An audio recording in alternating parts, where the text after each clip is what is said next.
Central.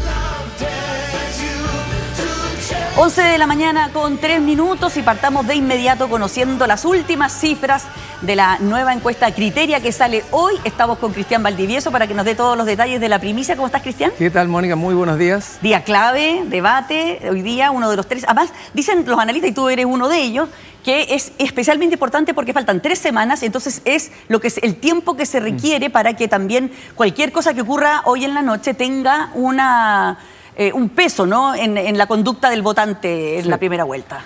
Vamos a ver porque efectivamente los debates en el último tiempo han marcado, de alguna manera pauta, han ordenado la elección y de alguna manera han generado ciertos fenómenos que hacen que después expliquemos ciertos cambios a partir de lo sucedido en los debates. Entonces creo que hay mucha expectación con el debate, creo que es interesante ver lo que va a pasar y creo que de alguna manera es el último momento donde los candidatos van a poder emplazarse, buscar el error del otro, anotarse un poroto, anotar un gol, de manera de quedar mejor parados en un escenario que parece congelado, pero que igual tiene ciertos movimientos, ¿verdad?, por debajo de alguna manera en las encuestas. Revisemos ese nuevo escenario, te invito a que nos desplacemos hacia la pantalla gigante. Aquí vamos a ver las gráficas. La pantalla gigante. Pantalla gigantísima. Sí. Y aquí tenemos la primera lámina. Si la elección presidencial fuera este domingo, ¿por cuál de las siguientes candidaturas votarías? Claro, lo que nos muestra esto es que Janet Jara sigue clara y cómodamente en el primer lugar. De alguna manera, si le creemos a los números, yo le tiendo a creer, aun cuando todavía falta, insisto, falta. Ella debiera estar con comodidad en la segunda vuelta. José Antonio Kast sigue con caídas leves, pero sigue cayendo, baja un punto, ¿verdad? La semana anterior había bajado 2, está en 23. Evelyn Matei baja, ahora baja 2 puntos, quedan 13, y Johannes Kaiser sube 1, ¿verdad? Y quedan 13 y quedan en un empate técnico ambos. O sea, yo diría que aquí hay tema, ¿o no? Claro, hay que ver cómo se sigue desenvolviendo la carrera y si Evelyn Matei logra dar un salto, ¿verdad?, y quedar mejor instalada en la tercera posición, o si Johannes Kaiser termina eventualmente desplazándola. En la mirada más larga, Kaiser ha ido subiendo sistemáticamente. Vamos a ver qué pasa en el tiempo. Después vamos a mostrar otras gráficas que pueden ayudarnos a explicar. Franco Parisi se mantiene en 9, Mike Nichols sube 1 punto y Marco 2 y Eduardo Ortiz 1. 7.7 nulo blanco. Es interesante, sí, decir, a propósito de movimientos que pueden haber, que de repente no se ven, es que a este 7% de nulo se le suma más o menos un 15% de personas que todavía no dicen, marcan algún candidato, pero dicen, mira, podría cambiar, no es algo seguro. Entonces, llegamos a tener un 28% de votos dudosos o nulos, hoy día estamos en torno al 22%, pero todavía es un volumen de gente que o anula o marca blanco, o que dice, sí, yo marco A, B o C, pero podría cambiar. Perfecto. Sigamos a la siguiente lámina. Escenarios de segunda vuelta. Aquí me diste varios escenarios, ¿no es cierto? Aquí José Antonio Kast pasando con Janet Jara, Matei con Jara, Franco Parisi con Jara, Kaiser con Jara. Claro, lo que nos muestra es que hay harta estabilidad en el escenario de José Antonio Kast con Janet Jara, donde al día de hoy él estaría ganando con comodidad la segunda vuelta, si es que ambos pasaran. También estaría ganando con comodidad, ¿verdad?, Evelyn Matei por más de 10 puntos, esto se lleva a base 100. Es alta la brecha entre Matei y Janet Jara también. Con Franco Parisi se estrecha y Janet Jara está un poquito más arriba que Franco Parisi, en una eventual segunda vuelta, si es que él pasara. Y con Johannes Kaiser están prácticamente empatados Janet Jara. Es decir, para Janet Jara los escenarios complejos hoy día, o más bien definitivos, donde ella puede decir me va a costar mucho, son Kast y Matei. Si pasara Johannes Kaiser a segunda vuelta, para Jara al menos está la esperanza o la expectativa que hoy día aparece mucho más competitiva, entendiendo que hay muchos porcentajes de gente que dice no marco punto o anulo o voto en blanco. Ya, oye, aquí en el gráfico de Franco Parisi y Janet Jara yo creo que nos equivocamos de color, porque el nulo no es que esté ganando. El nulo está ganando, hay muchos nulos. Nulo. Exacto, hay muchos nulos blancos, exacto. O sea que en la segunda vuelta... Entre Franco Parisi, si una hipotética segunda vuelta fue entre Janet Jara y hay mucha Franco gente que no sabe qué votar. Hoy día no votaría. No va a votar por nadie. Hoy día no votaría. Lo que probablemente no va a suceder en esos porcentajes. En todos los escenarios, excepto Matei y Kast, que también, pero menos, hay alto voto nulo y blanco, porque son dos posiciones que hoy día la gente no está viendo necesariamente llegando a la segunda vuelta, y porque además dejan aparte el electorado fuera, entonces mucha gente no quiere tomar posición. Perfecto. Sigamos a la siguiente lámina. ¿Quién crees que será el próximo presidente o presidenta? Claro, esto mantiene en una muy buena posición a José Antonio Kast, aun cuando en la mirada larga ha ido bajando. Sí. El 41% pensaba que la gente creía que él iba a ser, no quien quería, Esto sino en quien septiembre. creía. En septiembre, hoy día está en 36, lo mismo que la semana pasada, 2 puntos menos que la semana antepasada. Janet Jara baja un punto, queda en 32, ¿verdad? Y después Johannes Kaiser sube 2 puntos, queda en 9, igual que Evelyn Matei. Pero hay 2 candidatos hoy día que aparecen más verosímilmente desde el punto de vista de la gente como posibles próximos presidentes. Bueno, aquí claramente también se visualiza el empate entre Kaiser y Matei, que están indicando todas las encuestas, digamos, pero todavía no se cruzan las líneas, que a mí me han dicho que eso es bien importante cuando se cruzan las Claro, ahora líneas. esto es quién crees, ¿ya? ¿Quién O sea, crees? es decir, todavía Johannes Kaiser no se instala como un candidato realmente competitivo que la gente diga, creo que puede pasar, Ya. ¿verdad? Ahora, otra cosa es la papeleta, donde efectivamente él ha ido subiendo. Ya. Es decir, el triple empate de la tesis del triple empate del que se está hablando, tú todavía no la ves en los números. No lo veo todavía, no lo veo en los números. Además veo que, o pienso que Johannes Kaiser está creciendo en gran medida por derecha, porque le arrebata cierto electorado a José Antonio Kast, pero también disputa con Franco Parisi, y vamos a verlo en otra lámina, disputa con Franco Parisi el voto antisistema, si se quiere, de la gente que está más bien fuera de la política, que quiere la novedad. Y a veces pasa que, y esos son los movimientos de un punto de acá, un punto para allá, pasa que votantes que se pasan a Kaiser, viniendo a la derecha, después se los gana Parisi, le gana un punto porque empiezan en la disputa por el outsider. Por el y Parisi outsider. aparece como más outsider que Johannes Kaiser. Muy bien, sigamos entonces a la siguiente lámina. Preferencia política de candidato presidencial. Claro, acá la pregunta es, ¿de qué posición política te gustaría o preferirías que fuera el próximo, votar por el próximo candidato presidencial? Y lo que vemos es que la gran mayoría de las personas habla de que fuera de derecha. ¿Ya? Aquí ponemos una escala desde izquierda hasta derecha, dejando el espacio para que la gente diga independiente, ¿verdad? Y lo que vemos es que la gran mayoría se instala en la derecha, y sumada a la centro derecha y la derecha son claramente mayoría respecto a la izquierda y la centro izquierda, que en conjunto suman 25% versus un 27% que está diciendo derecha más bien dura. Esto está explicando de alguna manera el por qué la votación, las preferencias electorales hoy día están tan cargadas hacia la derecha, hacia la derecha, incluso más que hacia la centro derecha. Bueno, pero aquí hay 2 maneras de crecer, o más a la derecha o ese 15 del centro, ¿no? Sí, ahora el centro, la gente que dice centro, tiene una multiplicidad de candidatos que le dan vuelta. Ya. Incluso lo coloniza Jara, lo coloniza en alguna medida algo los votos que están en Harold Mike-Nichols, también Evelyn Matei entra al centro, o sea, el centro es algo algo ambiguo, y además hay varios, la mayor proporción de los que dicen nulo o blanco hoy día se definen como de centro. ¿Personas que han quedado sin candidato? Sin candidato, aun cuando el centro también es un espacio que vamos a ver, de alguna manera posiciona bien a Franco Parisi. Ya, veamos entonces la siguiente lámina. ¿Esta es la que mencionabas? No. Claro. Ah, ya, esta. Esta es una lámina que tiene 2 preguntas. ¿En qué posición pones a todos los candidatos de izquierda a derecha? Es decir, Ya. si los consideras de izquierda a derecha, y si los consideras contra la élite o a favor de la élite, que es algo que está en discusión en todo el mundo, donde todos los candidatos quieren estar contra la élite. ¿Te fijas? Ya, y aquí Entonces, ¿cuál sería el mejor cuadrante? Sería...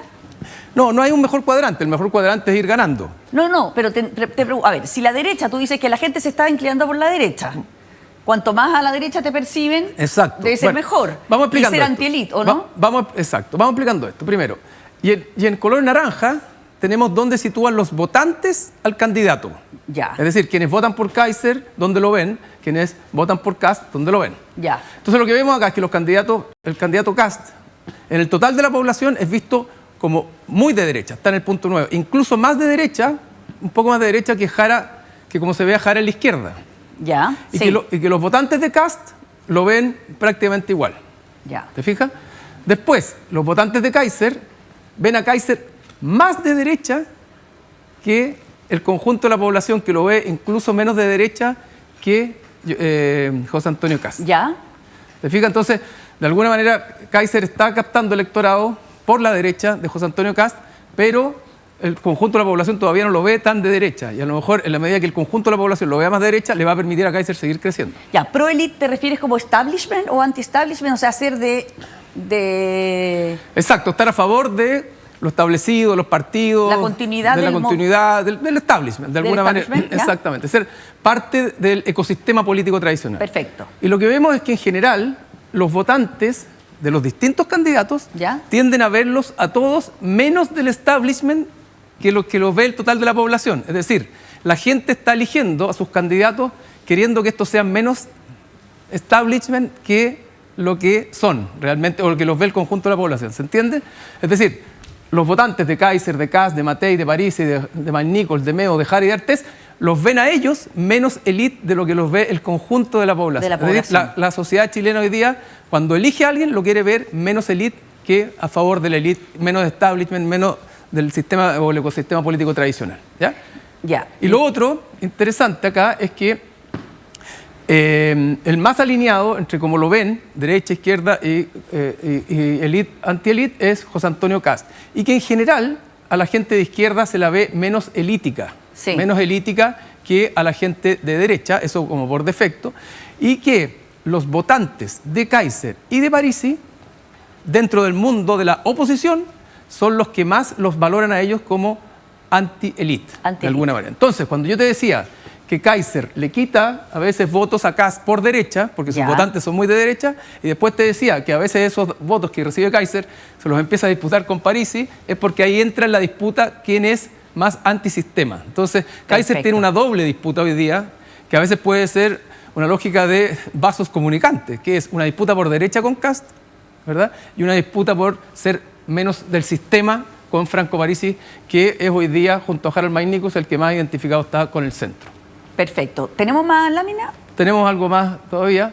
Ah, ya, aquí tenemos la franja presidencial televisiva. Exacto, acá preguntamos no la he visto. Claro, hay un 38% de esto no es rating, sino que es declaración. Sí. ¿Ya? Preguntamos a la gente si había visto la franja, la ha visto al menos una vez, nos dice el 19%, la ha visto un par de veces o la ha visto 12 veces, la ha visto varias veces, nos dice un 12%. Y hay un 38%, ¿verdad?, que dice que no la ha visto nunca. ¿Qué fuimos a preguntar con esto? Entonces, con la gente que la ha visto al menos una vez, fuimos a evaluar la franja. Yo encuentro que igual alto. Sí, 38% dice que no la ha visto nunca después de un tiempo de la franja. Ahora, alto, pero bueno, los ratings de la franja son altos, pero no nos olvidemos que el padrón electoral está en 15.500.000 personas también, sí. Entonces no es poco. ¿Y es porque las encuentran aburridas, no les interesan? No, porque no sé, porque la gente no ve tanta televisión, porque a lo mejor se conecta con fragmentos, porque a lo mejor no las recuerda, pero los quienes tienen alguna...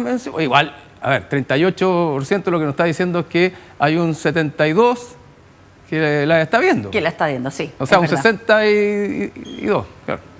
Ya. Si has pensado en cambiar tu voto después de ver la franja, ¿verdad? Y aquí, por lo menos declarativamente, acá no es un análisis al subconsciente de las personas, pero el 93% dice que no ha pensado en cambiar su voto y solo un 7% dice que sí lo ha pensado. Y de nuevo, la gente de centro está más proclive, porque tiene más indefinición, porque es algo menos definido, con menos identidad, tiene algo más de apertura a hacer un cambio en función de lo que ha visto en la franja. Pero lo grueso, ¿verdad? Hay poca sensación de que la franja te permite cambiar. Más bien, los que ven la franja o los que se encuentran con la franja van a ver lo que quieren ver, o lo que de alguna manera están viendo, pensando, sintiendo respecto a sus propios candidatos. Por eso creo yo que, junto a la franja, que todavía le queda tiempo, que la gente va madurando, ¿verdad? El debate de hoy día en la noche es muy, muy relevante, porque tengo la impresión de que en los debates la gente encuentra, comillas, algo más de carne y de verdad, ¿ya? Las franjas se ven maqueteadas, se ven ordenadas, se ven como instrumento de alguna manera de marketing, si tú quieres. En cambio, en los debates la gente dice, bueno, aquí estoy encontrándome en un ecosistema donde nadie me está mintiendo, no es una fake news, sino que son los candidatos hablando. Pueden decir cosas que a la gente no le parecen verosímiles, pero los ven a ellos en acción, claro. ¿Te fijas? No los ven maqueteados, ni mediados, ni intermediados por otros, y por eso creo que los debates en el último tiempo, a pesar de que en general se dice que no tienen incidencia, han tenido alta incidencia, por lo menos en las elecciones chilenas. Si no nos olvidemos de lo que pasó desde Daniel Jadue con Gabriel Boric en la primaria en adelante. Ya, de todas maneras tú eres un súper experto en encuestas, sigues toda la encuesta, tienes tu propia encuesta, en fin. ¿Cómo ves el panorama ahora? Porque claro, te preguntaba yo al comienzo de la teoría del triple empate, que es una teoría que anda dando vueltas, pero más bien el triple empate aquí tú lo ves como, por lo que tú mostraste en estos números, se ve más hacia abajo, digamos, se ve entre Parisi, Kaiser y Matei.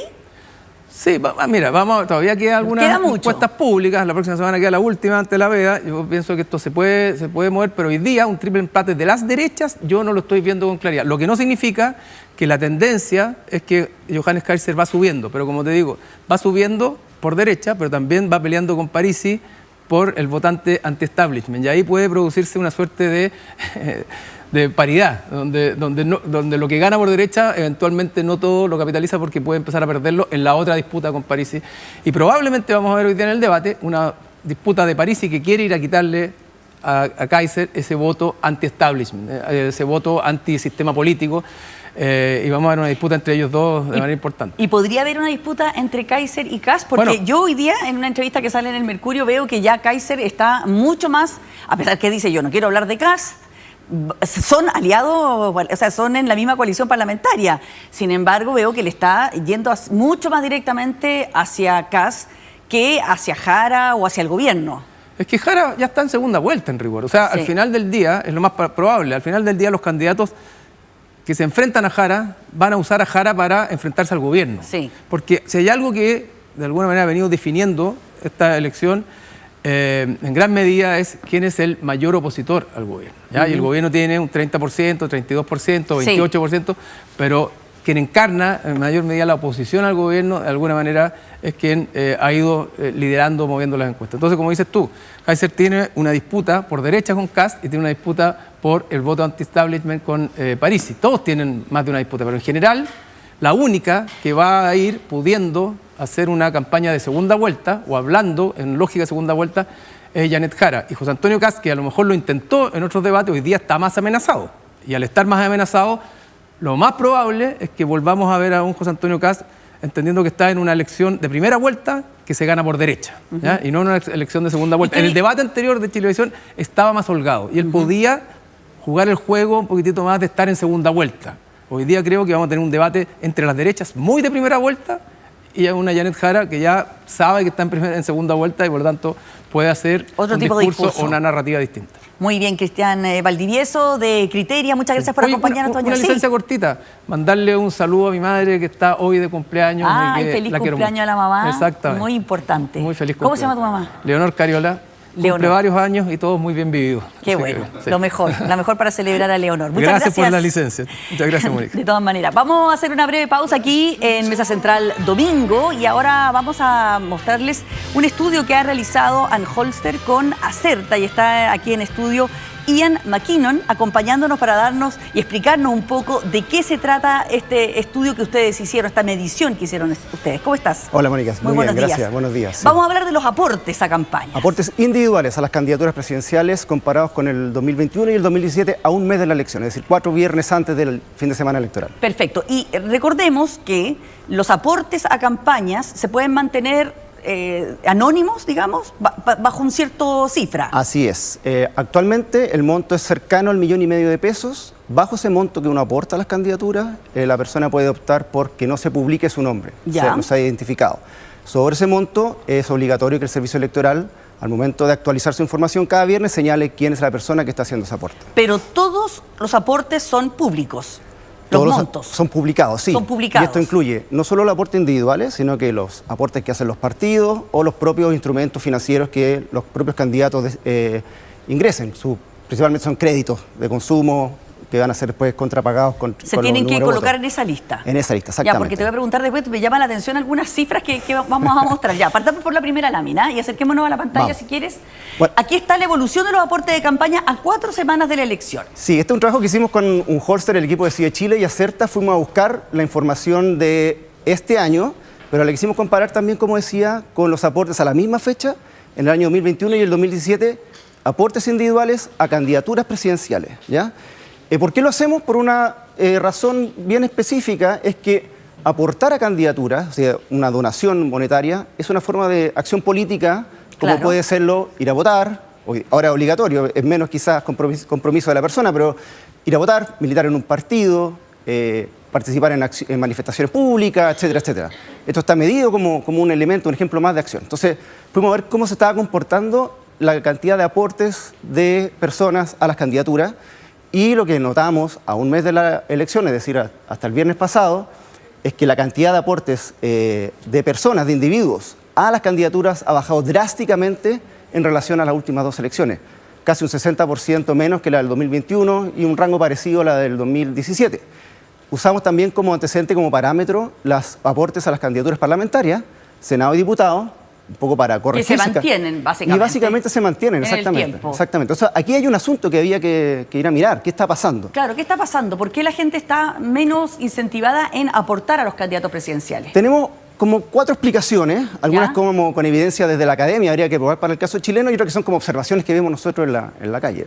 Lo primero, quizás, habría que decir que las personas a lo mejor se sienten menos identificadas con las campañas actuales. ¿Ya? No tenemos una especie de, no sé, Yes We Can, por ejemplo. O sea, ¿Ya? la gente no está ahí como comprometida con ella, por lo tanto, aporta menos. ¿Ya? ¿Ya? Lo segundo tiene que ver con el desinterés en las campañas. Esto también estaba demostrado en algunos estudios, que las personas que hablan menos de política con sus familias, compañeros de trabajo, parientes, etcétera, o amigos, tienden a aportar menos también. La polarización también es un factor que puede influir. ¿En qué sentido? Que los votantes o las personas más moderadas, al estar dentro de una campaña polarizante, también tienen menos incentivos para aportar. Y por último, un poco de la evidencia que hemos podido ver nosotros, en la calle incluso, quizás estamos viendo campañas más baratas. ¿En qué sentido? Las redes sociales y su segmentación muy eficaz exige menos aportes o gastos de campaña.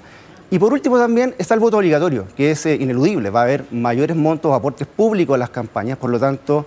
La gente dice, ¿para qué voy a aportar si le va a llegar igual? O las candidaturas están menos necesitadas de ir a buscar el aporte individual, de persuadir esa donación. ¿ya? Eso es como un poco un grupo de explicaciones que uno podría tener al motivo. Vamos a la siguiente lámina. Acá tenemos los montos, los aportes, la evolución también. Sí, porque otro elemento llamativo de la comparación es que la cantidad de personas que están aportando es significativamente menor a la del 2021. Se parece, sí, a la del 2020, sí, exacto. Sí, 2021. Perdón.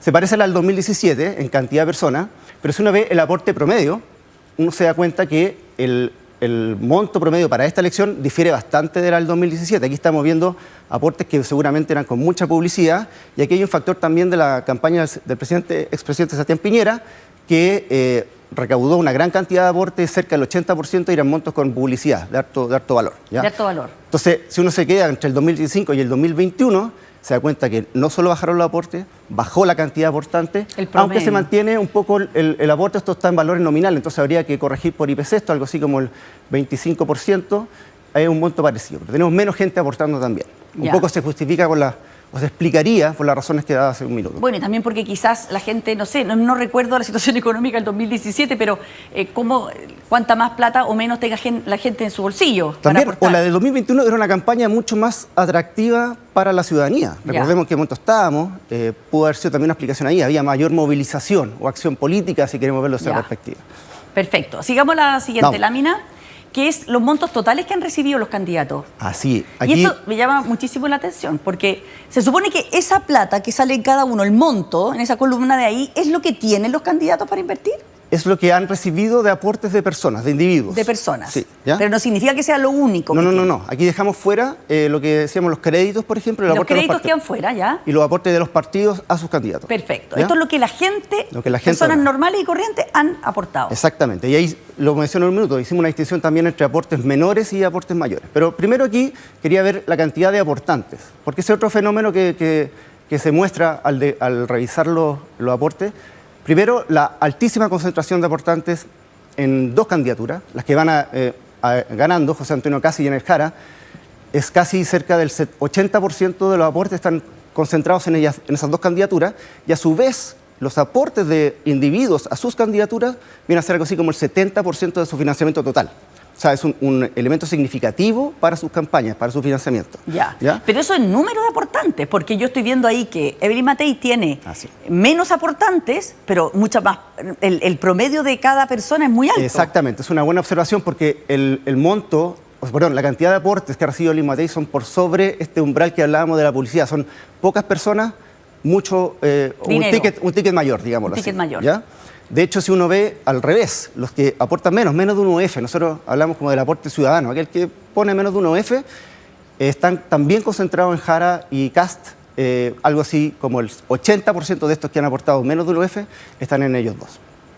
Ahora, me llama la atención Marco Enrique Minami, alguien le aportó 10 pesos. No suele faltar la persona que hace eso y que hace un aporte pequeño. Bueno, da cuenta que nadie ha aportado más que esto como para sobresalir. O sea, no hay una convocatoria de ciudadanos a que aportar su campaña. ¿Ya? Eso sí, yo diría que es más llamativo, esos 10 pesos, claro, de alguien que quiso hacerlo morada seguramente, pero lo llamativo, lo más relevante es que no hay gente aportándole a su campaña directamente. Ya, y lo otro que me llama la atención, y es que lo hablábamos con Cristian Valdivieso anteriormente, en lo que es el eje pro-sistema, antisistema, cuando uno ve que el aporte promedio son 3,5 millones de pesos versus 4.900 de Parisi, por decir, se nota que la gente que está aportando a Evelyn Matei tiene más dinero que el de Parisi, ¿o no? Sí, comparando con las 3 elecciones pasadas, suele ser que las candidaturas de centro-derecha y derecha concentran los aportes totales en tickets, ¿ya? Es que Parisi es candidato de derecha, entonces. Uno podría decir que, claro, un grupo de centro-derecha, un estilo, quizás una forma programática diferente, por supuesto, a las otras candidaturas, pero está ahí, está situado en ese eje, estoy de acuerdo. Y lo otro interesante en eso es que la cantidad así de aportes a Kast y Kaiser, y Jara, como los tops de aporte, igual es mucho más bajo que lo comparado en 2021. Ya. Kast en 2021 estaba cerca de los 4.000 aportantes individuales, Boric en su momento también. Entonces, si bien aquí tenemos dos candidaturas marcadamente dominantes en esta dimensión, son aún bastante lejanas a lo que había hace 4 años. Muy bien. Muchísimas gracias, Ian McCannon de Acerta, por acompañarnos y darnos explicaciones de este estudio que hicieron junto, esta medición que hicieron junto a Acerta y Anholster. Sí, muchas gracias. Muchas gracias por estar con nosotros. Y ya estamos aquí en Mesa Central Domingo con un panel absolutamente femenino, con conducción femenina, y en el switch, si supieran, la mayoría también es femenina, así que hoy día las mujeres nos tomamos Canal 13, chiquillas. Muy bien. Y si no hubieran visto hablar en la pausa comercial, estábamos hablando de cualquier cosa, animadísimamente, pero no de política, pero sí, ahora vamos a entrar en lo más político y quiero presentarles a las invitadas de hoy. Parto por Isabel Pla. Ella es, comentarista de Tele 13 Radio, muy colaboradora nuestra, pero estás en el comando, por transparencia digo, de Evelyn Matei. Efectivamente. Estamos con Mara Cedini, también tú eres vocera oficialmente de la candidatura de José Antonio Kast. Hago vocerías, no soy vocera oficialmente. Trabajo en el equipo de comunicaciones y estratégico, pero vengo a los programas. Exactamente, de Kast. También estamos con Camila Miranda, tú eres jefa programática del comando de Janet Jara. Así es. Y estamos con Jimena Jara, que no está en ningún comando, pero sí es columnista muy conocida de Tele 13 Radio, una analista muy reconocida también de centroizquierda del Partido Socialista. Sí. Así que para que todos sepan de dónde vienen las opiniones, los backgrounds de cada una de nuestras invitadas. Partamos por la encuesta, ¿o no partimos por la encuesta? Porque lo importante es saber cómo llegan los candidatos al debate de hoy día, que yo creo que va a ser muy importante. También me gustaría escuchar de ustedes qué importancia le dan al debate de hoy. Isabel. Bueno, yo voy a partir por lo más importante, que es el debate. Este es un debate probablemente el más importante de toda la primera vuelta. Tiene lugar 3 semanas antes de la elección.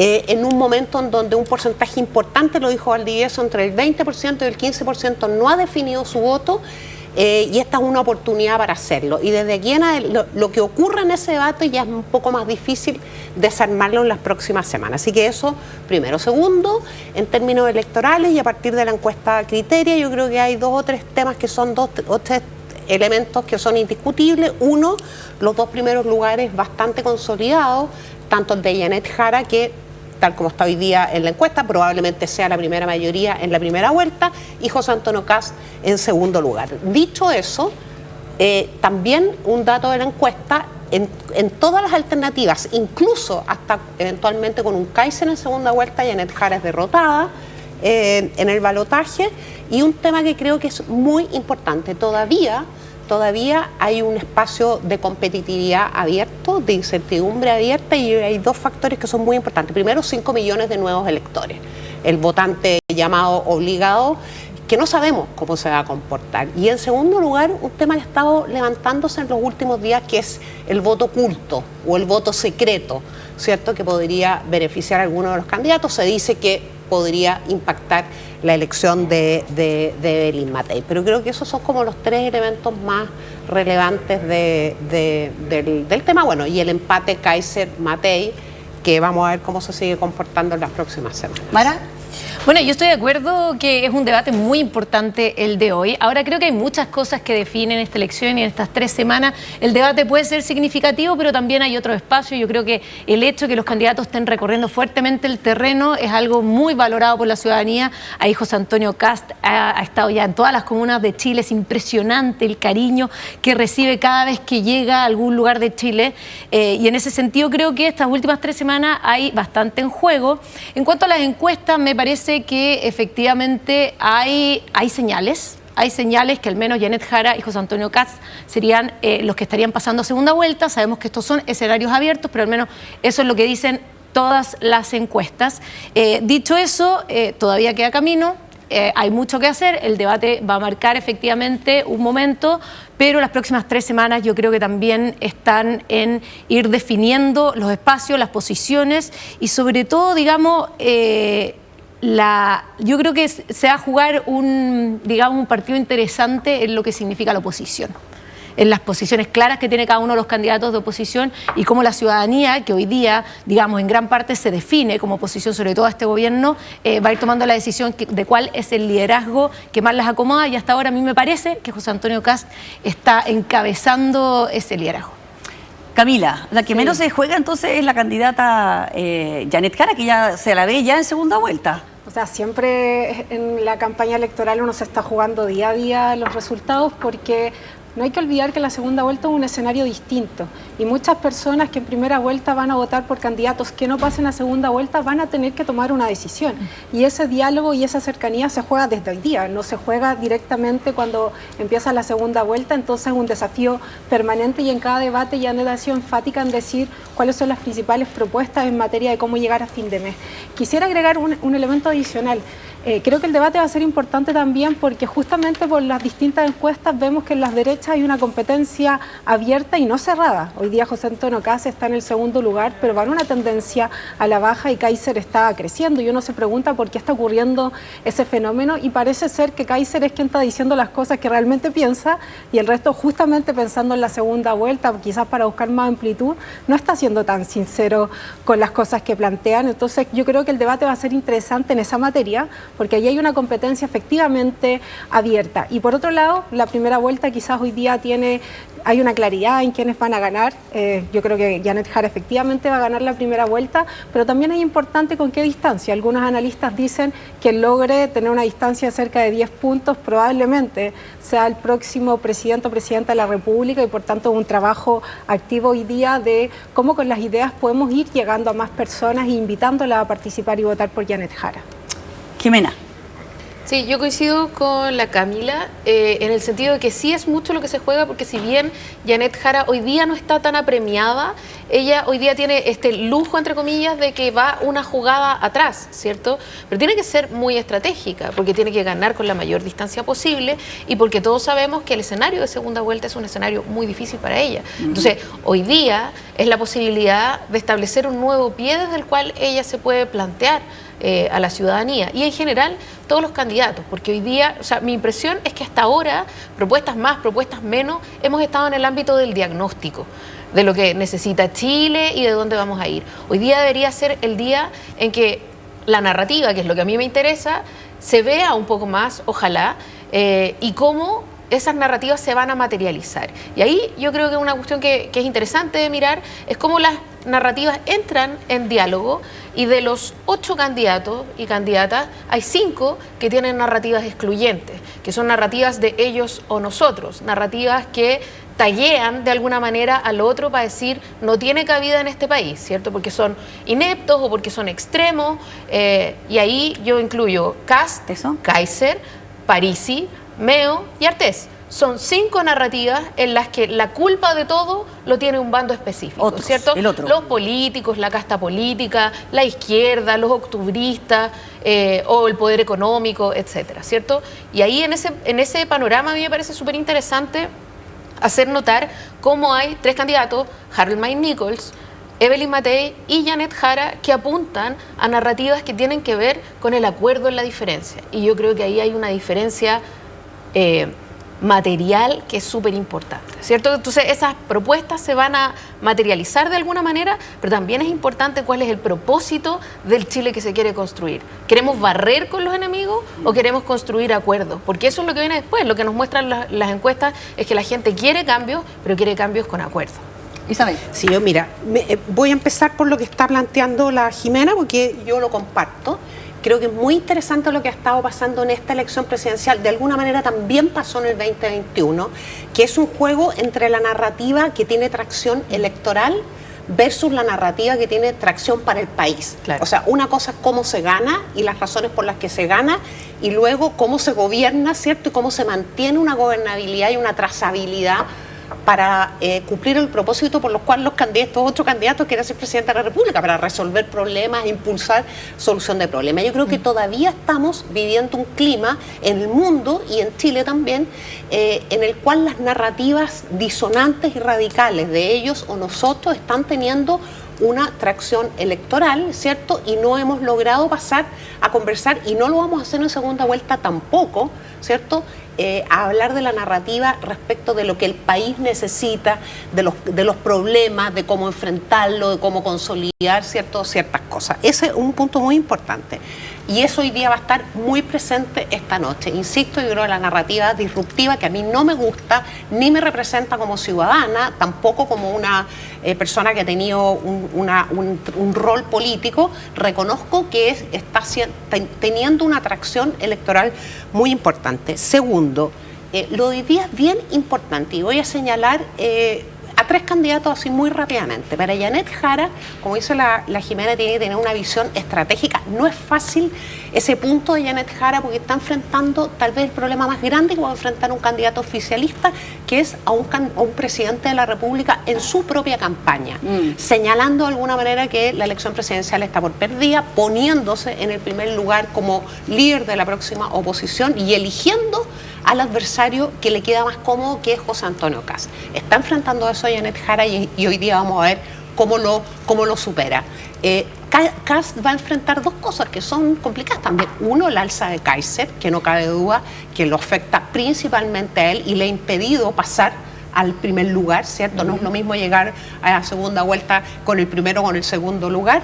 Y segundo, creo que ha demostrado en los últimos tiempos ser muy desgastante esta estrategia del candidato republicano de que su entorno cercano, hago la excepción de Mara, está permanentemente demoliendo, ¿cierto?, al otro sector de derecha, a Chile Vamos, y eso puede tener un impacto electoral, ¿cierto?, de atracción de electores que debieran ser naturalmente de Evelyn Matei, pero vamos a ver cuál es el efecto que tendría en un eventual paso a la segunda vuelta. O sea, puede ser que a nivel de dirigente no tenga impacto, pero sí puede tener a nivel electoral, a nivel electoral en general. Y Kaiser, bueno, Kaiser yo creo que está en la situación más expectante, podríamos decir, porque te fijas, él va a seguir diciendo: yo estoy subiendo, mis encuestas son mejor que las que están publicándose, yo tengo posibilidad. Él va a jugar la carta que tiene posibilidad de pasar a la segunda vuelta. Yo creo que no es imposible, pero es bastante improbable, pero se va a quedar ahí, y pone incomoda principalmente a José Antonio Kast, que hoy día está en la situación que estuvo Evelyn Matei hace unos meses, sábana corta. ¿Le hablo a ellos? Sí. Y pierdo por acá, o le hablo a esta gente, a estos electores que me permiten una mayoría, una mejor posición para la segunda vuelta, pero pierdo por este otro lado. Vamos a hablar de Kaiser y de la derecha, pero quiero ver lo de lo que tú mencionabas, que es otro de los temas que está en la palestra política, y es esta relación o no relación, o mala comunicación o no comunicación, entre el presidente Boric, el gobierno y la candidatura de Janet Jara, que, como decía Isabel, es un elemento que está ahí haciendo ruido. Sí, mira, es interesante porque deja en evidencia que hay una diferencia. ¿En qué sentido? En que una cosa es estar siendo gobierno y gobernando, y otra cosa es de asumir una candidatura presidencial que tiene la alianza más amplia incluso que el gobierno, y entonces los desafíos son distintos, y el desafío tiene que ver con cómo hablarle a Chile, y no tiene que ver necesariamente como en este momento hay que resolver cosas urgentes como las cuotas de la luz. Pero entonces, también, como decía Jimena, con el 30% de apoyo firme que tiene el gobierno no se gana la elección. Por supuesto que no, nadie gana con ese porcentaje, que se requiere mucho más en segunda vuelta cualquier candidatura para ganar, pero creo que marca esa distinción. O sea, Janet Jara hoy día ha sido capaz de de convocar a más sectores políticos y tener, por tanto, una alianza que genera mayor posibilidad de gobernabilidad, porque es difícil construir en el Congreso con tantas posiciones distintas, y cuando logras hacer eso antes, yo creo que genera una confianza adicional. Y otra cuestión creo que es diferenciadora es que a veces el debate se trata mucho del diagnóstico de los problemas. Yo creo que Janet Jara ha sido clara en poder decir, por ejemplo, a propósito del problema de las cuentas de luz, aquí hay un problema grave en el cual hubieron responsabilidades políticas sobre la mesa, pero también hay que preguntarse cómo logramos que las cuentas de la luz bajen.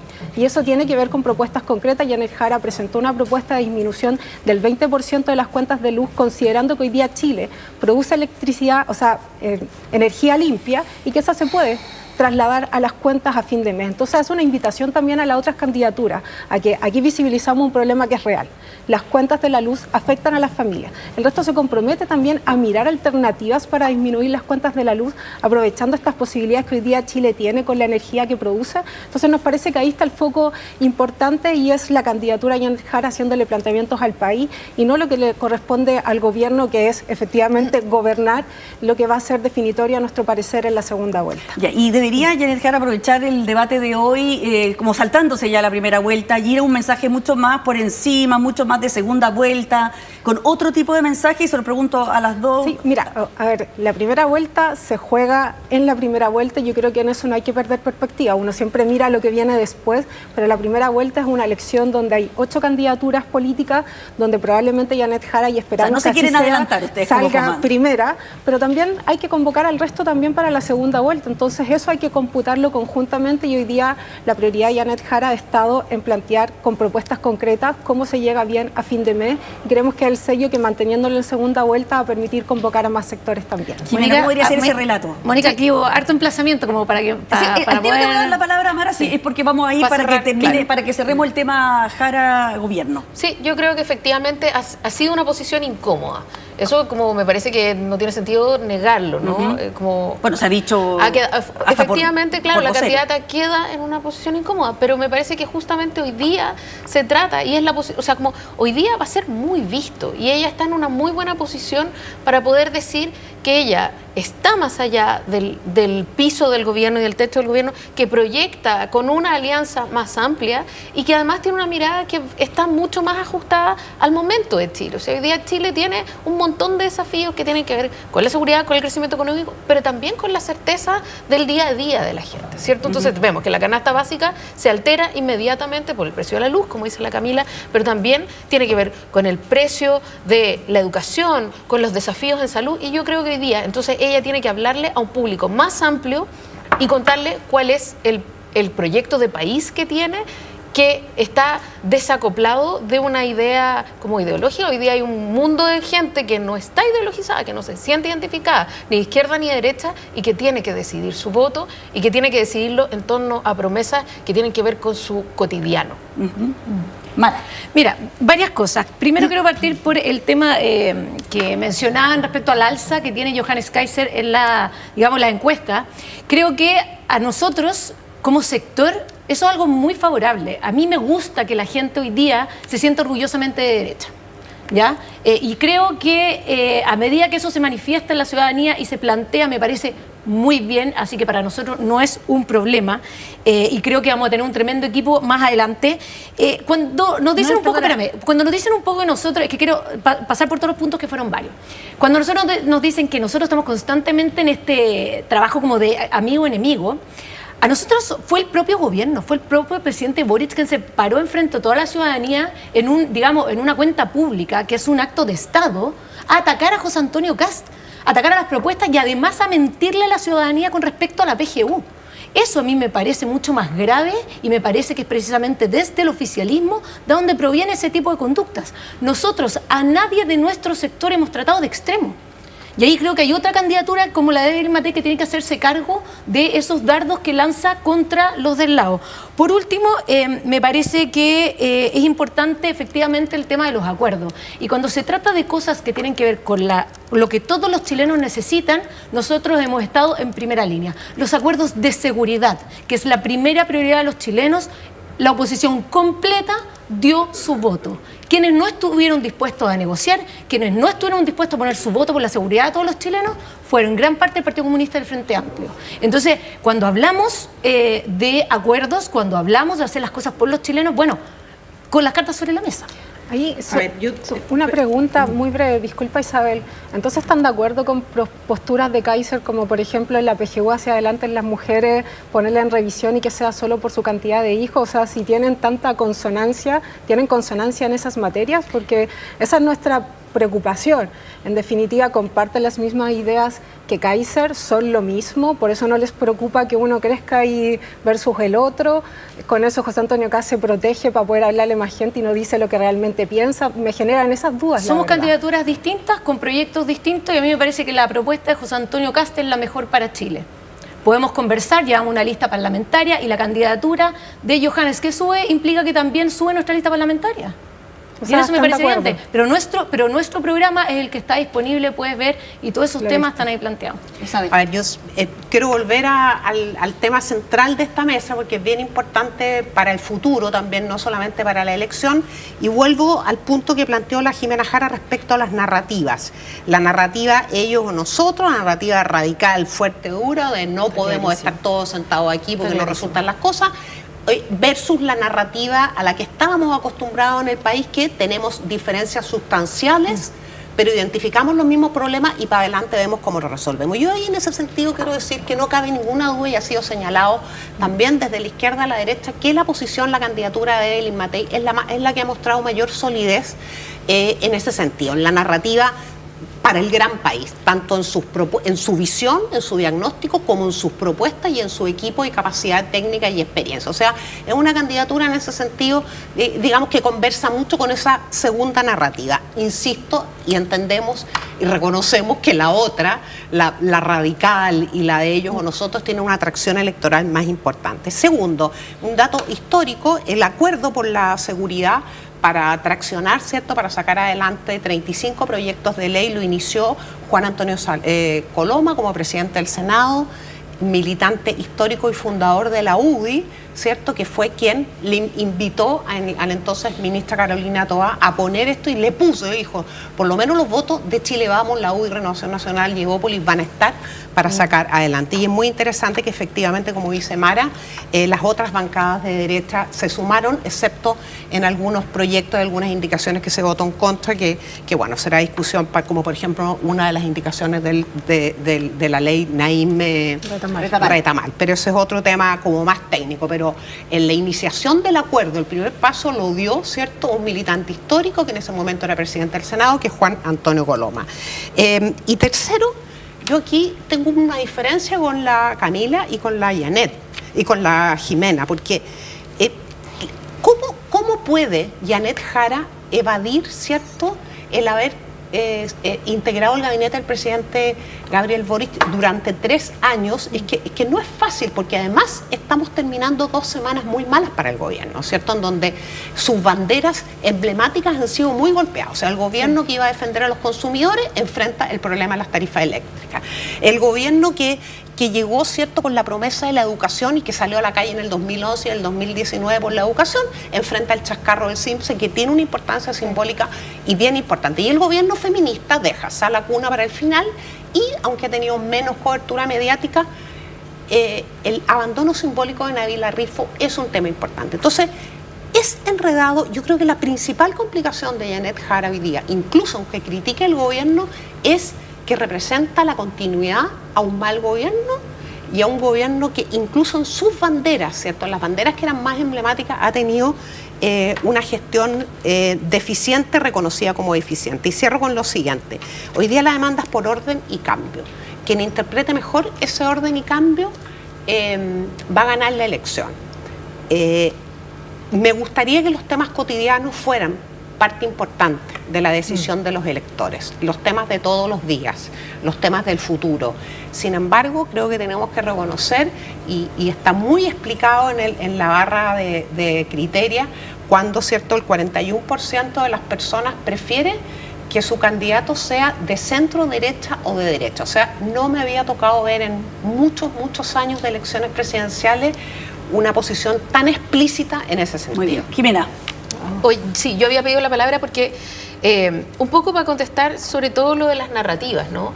Que tiene que ver con esta idea de que sí, tenemos una narrativa de ellos y nosotros, pero de eso tiene la culpa el gobierno, tiene la culpa la otra candidatura. O sea, a mí me parece que la democracia lleva hartos años, desde el retorno de la democracia llevamos hartos años, haciendo una diferencia importante entre el justo adversario y el enemigo, ¿sí? Y eso es algo que Chile Vamos conoce y que el mundo de centro izquierda que hoy día representa a Janet Jara conoce.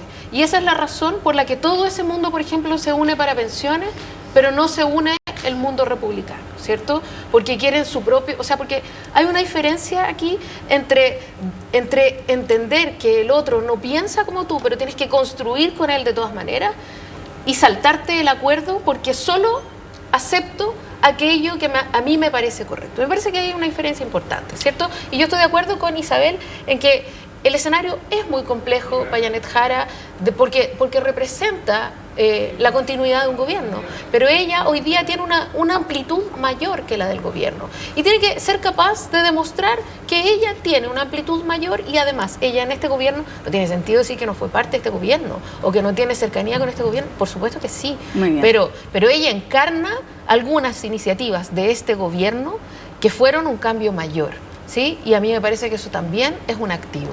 Muy bien, vamos a hacer una breve pausa, vamos a seguir conversando de este tema, tenemos más tiempo, así que no se preocupen, pero conversando de política en la previa de este importante debate presidencial que vamos a tener aquí en Canal 13 a partir de las 8, la invitación, eso sí, a partir de 10 para las 6, vamos a estar con la previa. Me va a tocar a mí recibir a todos los candidatos que van a llegar, van a pasar por la alfombra roja, vamos a venir a ver con quién viene acompañado, cuáles serían sus cábalas, si vienen nerviosos, no vienen nerviosos, cómo se prepararon, en fin.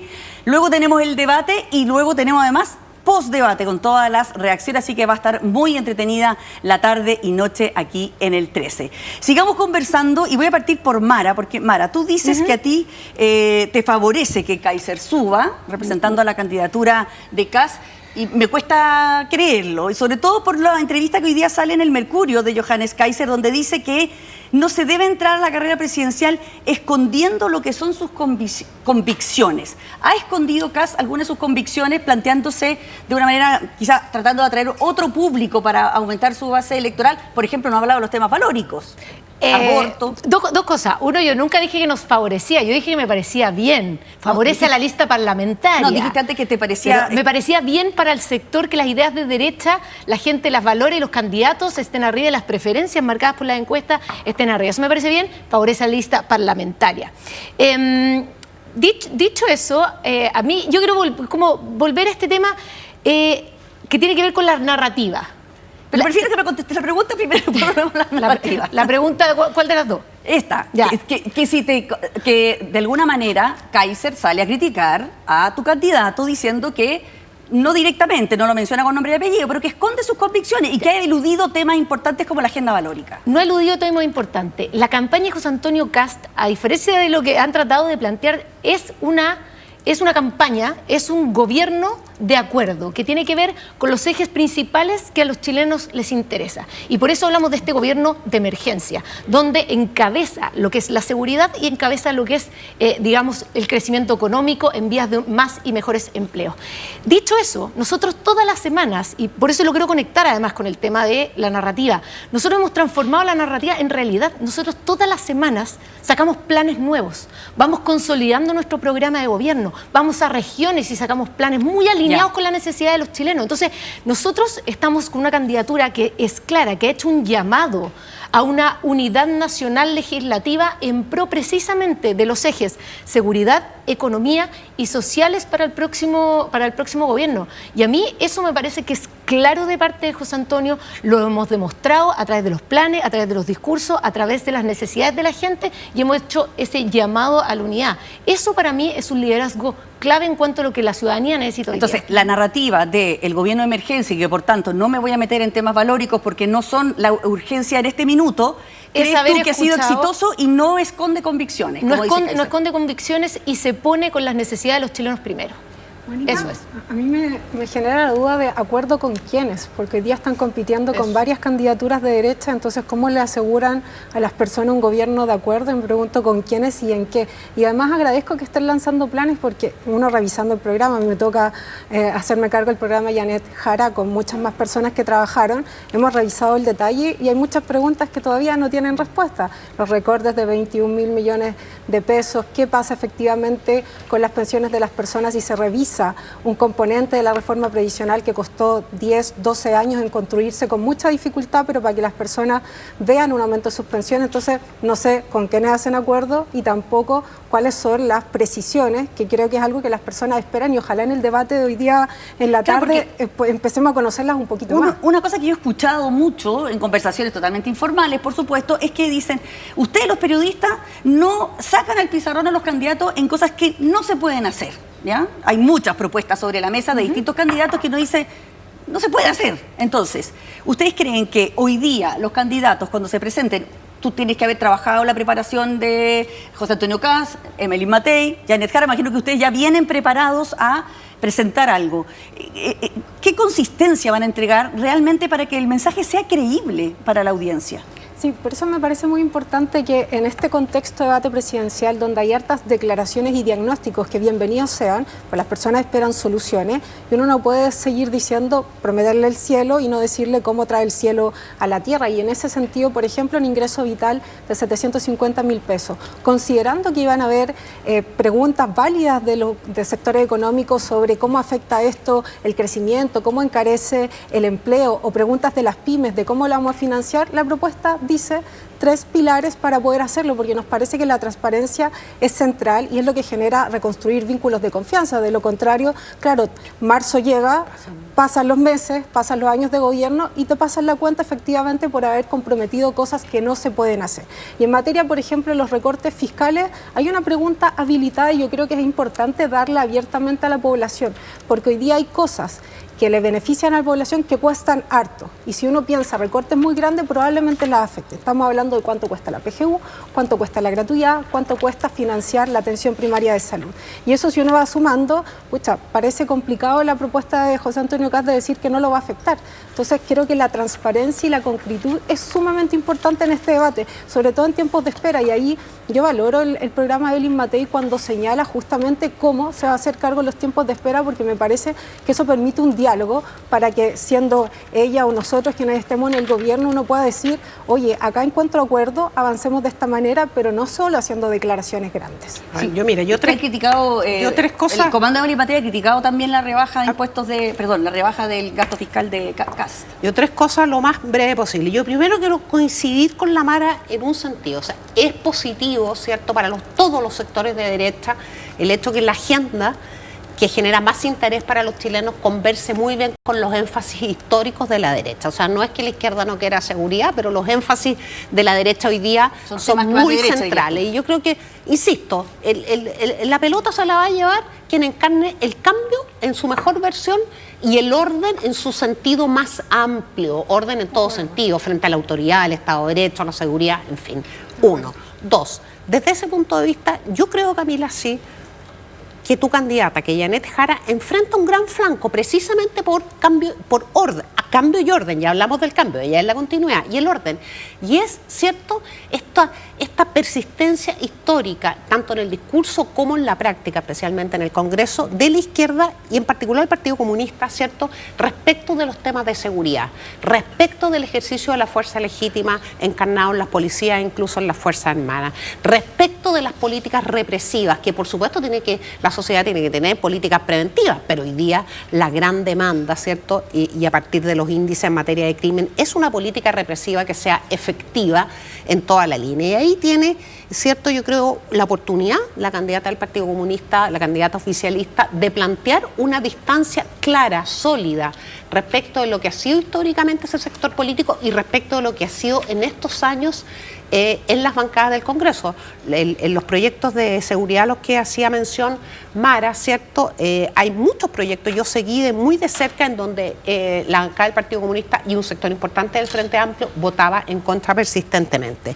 Y en tercer lugar, yo respecto de José Antonio Kast, ¿cierto? Él ha planteado un gobierno de emergencia, ha sido explícito al decir no voy a hablar de temas valóricos, sabe que ahí tiene un franco bien grande, ¿cierto? Muy grande, y no voy a hablar de temas valóricos. Pero en donde no estoy de acuerdo con la Mara es que va a ser un gobierno de acuerdo, porque yo te digo, una de las declaraciones más fuertes de José Antonio Kast en estos meses ha sido que para gobernar no se necesita el Congreso, y los acuerdos tienen lugar eminentemente, institucionalmente, históricamente en el Parlamento. O sea, es el Parlamento, de hecho se llama Parlamento justamente con ese propósito. Entonces, creo que tiene que reconocer esa candidatura, ¿cierto?, que ha planteado esos temas, y por otra parte que evidentemente el alza de Kaiser la afecta principalmente. También afecta a Evelyn Matei, pero no cabe duda que Kaiser sube 3 puntos, son los mismos 3 puntos que baja José Antonio Kast en estas 3 semanas. Jimena y después Mara. Ya. Sí, yo solo a propósito de esto de los acuerdos, ¿no? Que también para mí resulta súper llamativo, Mara, sobre todo cuando en los acuerdos no se han sumado, en los acuerdos al Congreso se han restado, y también me llama la atención el decir 2 cosas. Uno, nosotros estamos proponiendo acuerdos. ¿Están proponiendo acuerdos? Realmente no lo sé, porque es distinto cuando ellos sienten que van a pasar a segunda vuelta, llaman a la candidatura Matei a sumarse a los acuerdos, somos todo un gran equipo, cuando mientras tanto sus columnistas, por ejemplo, están diciendo que la derecha y la izquierda, todos los que han participado de los gobiernos son parásitos. Entonces, a mí me parece que las narrativas excluyentes no son compatibles con decir que esto es un gobierno de acuerdo. Tenemos que ponernos de acuerdo si estamos o no estamos construyendo un entorno que haga posible la conversación y la construcción común. Es una primera cosa. Y la segunda cosa, Camila dice, estamos construyendo la narrativa, en realidad no. Cuando uno escribe un plan no está construyendo la narrativa en realidad, está dándole pie a la narrativa. Es todo narrativa hasta que se materializa. Eso es una base de la narración, ¿no? Entonces, claro, estamos en el ámbito de los planes y vamos a hacer 7 barcos cárceles y no sé qué. Mara, perdón, Camila, perdón, no, quise decir Mara. A propósito de esta idea de que estamos transformando la narrativa en realidad. No, están transformando la narrativa en narrativa, y esa narrativa además no está bien explicada. Porque cuando José Antonio Kast dice, no vamos a tocar, vamos a sacar 6.000 millones de dólares en 18 meses, y nosotros les decimos, entonces van a recortar gasto social, no lo vamos a hacer. ¿Y cómo lo van a hacer entonces? No les podemos decir, pero díganlo, no le vamos a decir. Pero díganos, no, es que son todos unos parásitos los que tiemblan. A mí me parece que eso no es ni excluyente, ni claro, ni materializa una narrativa en realidad. No, ya, son varias, así que te voy a pedir el tiempo. Mira, primero que todo, aclarar, esto es lo entretenido de cuando uno es independiente y no viene directamente de los partidos políticos, porque uno se da cuenta cómo van transformando cosas en como autoflagelos. Los partidos políticos también José podemos Antonio, hacerlo. sí, pues está bien. No, pero es interesante verlo, porque José Antonio jamás dijo que iba a gobernar por decreto, no dijo nada parecido. Pero sí, los presidentes tienen atribuciones, sino ¿para qué tenemos un sistema presidencialista? Tienen atribuciones en las cuales ellos pueden ejercer labores. ¿Aquí alguien que me diga lo contrario? No, ¿cierto? Entonces, cuando él dice que hay cosas que como ejecutivo, como presidente, se pueden hacer, sobre todo en materia de seguridad, lo que le está diciendo a la ciudadanía es que él como presidente va a utilizar todas las herramientas que él tenga para poder solucionarle los problemas a los chilenos. Eso me parece como básico de ir entendiendo un poco lo que dijo, literalmente lo que dijo. La segunda parte, que tiene que ver con, vuelvo al tema de como el autosentirse por todo. Salió también el tema de la columna. La otra vez, en la tercera, salió esta estadística que decía que el 69% de las personas cree que un recorte fiscal del próximo gobierno debe apuntar a funcionarios públicos, a funcionarios que no responden a las responsabilidades que tienen. Cuando nosotros tenemos 25.000 personas que viajan con licencia médica al Caribe, ¿nos parece que está bien que todos los chilenos le paguemos esas vacaciones? Cuando un médico, escúchame, pero cuando un médico no llega a atender en el sector público y se va a ganar plata al sector privado cuando debería estar atendiendo y gana doble, ¿no nos parece que eso es inaceptable? Cuando 17 abogados del presidente se le pasa que no puede comprar la casa de Allende o se le pasa la cuenta de la luz, 2 abogados buenos harían muy bien la pega, no 17. Entonces, aquí hay algo que tenemos que solucionar y no estamos viendo el problema de fondo. No estamos viendo el problema de fondo. Y cuando se trata de los 6.000 millones, y aquí quiero ser clara, somos los primeros en plantear que aquí se necesita un recorte porque si no, no alcanza para los derechos sociales. Este gobierno dejó sin presupuesto a cerca de 28 programas sociales. Entre eso, la educación inicial y básica redujeron su presupuesto brutalmente para el próximo año. Y a mí eso me parece inaceptable. Entonces, la responsabilidad de decirle a la ciudadanía de cara, no vamos a poder usar todos los recursos del Estado, vamos a tener que recortar. Eso es un riesgo, es decir, vamos a tener que recortar precisamente porque no hay plata para los derechos sociales que existen hoy día. Y eso me parece de una claridad y valentía por parte de José Antonio Cast tremenda. Tenemos que ir con Camila porque nos quedan 3 minutos y viene la franja electoral, así que no tenemos más tiempo. O sea, creo que acá en la mesa todos tenemos consenso en que el Estado tenga irregularidades, que no sea eficiente en algunas materias es gravísimo, y también en el empleo público, pero eso no suma los 6.000 millones de dólares que ustedes dicen. Y valoro que hagas una crítica a que hayan recortes en las materias de gasto social, pero de nuevo no es coherente con lo que están proponiendo, entonces seguimos sin entender qué se recorta, de dónde, cuánto y cómo. Y respecto de la columna de los parásitos, el problema es que ponen a todo el resto en el saco y parece que estaban también metidos en el mismo saco. Entonces los estándares hay que mantenerlos iguales para todas las personas. Creo que eso da confianza a la ciudadanía. Cada uno de nuestros sectores nos podemos hacer cargo de distintas situaciones que ocurren, pero creo que tienen que ser transparentes. Si le van a decir a todo el resto parásitos, y hay personas del Partido Republicano, el principal asesor de José Antonio Cast, que recibe fondos del Estado activamente, no se entiende. O sea, son parásitos cuando ustedes no están en los espacios del Estado. Vuelvo a repetir, como que si quieren seguir interpretándolo y no ir al fondo real de lo que se quería decir. Dicho eso, te invito a ver toda la entrevista de Jorge Quirós, donde le explica claramente cómo se hace el recorte. La he visto todas. Lo ha explicado muy bien. Y el tema de los 6.000 millones, el tema de los 6.000 millones es un tema ético. Porque este gobierno está dejando a Chile financiado. Pero ustedes es un tema ético hacer ese recorte. recorte.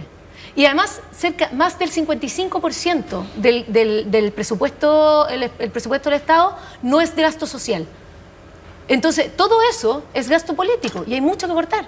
No es prácticamente, esos 6.000 millones son prácticamente un 6% del presupuesto total. Súper rápido. No es nada. No, mira, yo quiero todo lo que avancemos a decir, nos quedan 2 minutos. Uno, todos queremos, ¿cierto?, que el Estado cumpla bien su papel y que cada centavo que gasta el Estado se gaste bien, incluyendo los sueldos de los funcionarios.